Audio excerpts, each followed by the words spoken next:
Hello, everyone. Welcome back to November, the power of no. Um, and I'm happy to have you here and to talk a little bit more about you. If for some reason you missed yesterday's episode, which was on a very important topic as we go into the holidays, which was our expectations for holiday family harmony. It wasn't live, it was pre recorded because I work on Thursdays um, and a different in Lidditz. And so it's there on my Facebook page. It's pinned there, and you'll find it at the top of my Facebook page so that you can catch up on that one. But today we're going to talk about other people's expectations, particularly our relatives. So we've talked for the last 2 days about unrealistic expectations we have, including that dreaded happy holiday family harmony, which is really a sweet idea, but totally unrealistic. Um, and we talked about in yesterday's episode a little bit about some ideas for setting some limits, some opt outs, that kind of thing. So here's my question for you. If you set some limits for your holiday activities or participation or spending or whatever, what kind of expectations would others still put on you that would add stress to your holidays? And that can happen even if you haven't set any limits. For instance, is it really feasible to visit both families that are 3 hours apart on Christmas Day and have everyone enjoy it, particularly your children are too overstimulated from the event already? Or is it really enjoyable to eat two full Thanksgiving dinners because you have to have it at both in laws' homes?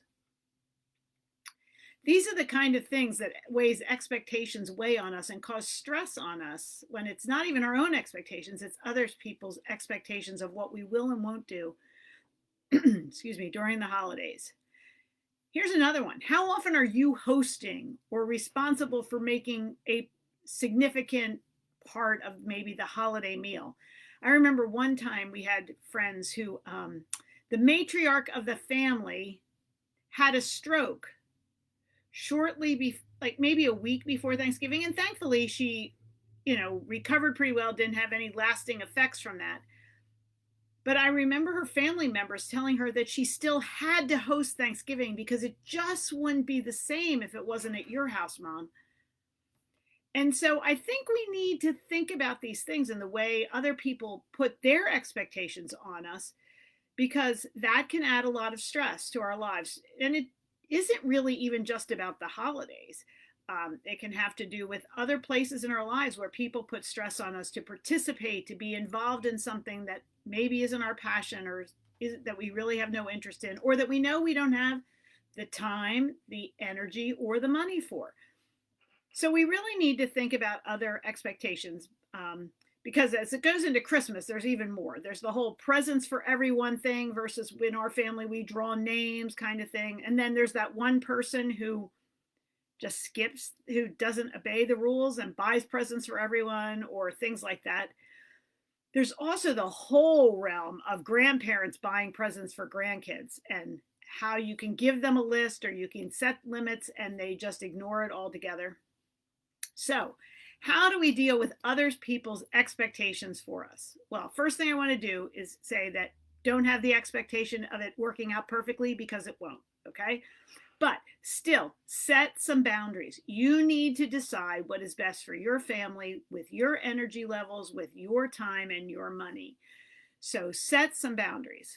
Now, if you are setting boundaries that affect a certain side of your family, it is the person who is the blood relative who should share with that person about the limits. There is no wimping out on this. I remember many, many years ago, we had friends whose the male's mother invited them for dinner every Sunday. In fact, expected them to be at dinner every Sunday, including saying something like, "This way I know my son gets a decent meal once a week." Wow, there's a little backhanded insult. But anyway, when they decided that was not going to be their family tradition, that they were not going to eat at mom's every single Sunday, it was decided, as I recall, that the husband should be the one to tell his mother that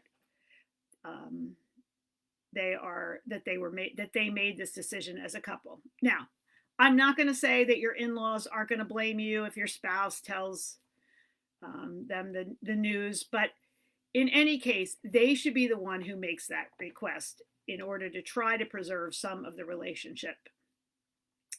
Second thing I would like to say is share your plans and your limits early. Like, it's probably almost too late for Thanksgiving. It may even be too late for Christmas presents for some family members, but make those decisions early and share them early so that you're not just broadsiding them at the last minute with requests or changes. Now, the next thing is be firm. The first year will be the hardest. So you need to be firm. But again, you need to have, if you have a significant other that you're making these decisions with, you need to stand as a united front together and be firm on those requests. So what if they violate the boundaries? Well, that can be really hard for most of us. I know I had a relative who violated we're picking names out of a hat and only buying for one person one year at Christmas. And well, we were all pretty much angry because that one person violated it. We all quietly acquiesced and took the presents home. But maybe the best thing you really could do, if you're strong enough, is to walk. Say, we're not taking these presents with us. Or if we take these presents for the children who you insisted on buying 57 presents for when we said you could buy 2, we're taking 55 of these and donating it to a children's charity. You need to develop a firmness for that, because otherwise there will be no consequences to them for having stepped out of the boundaries that you chose and set for your family.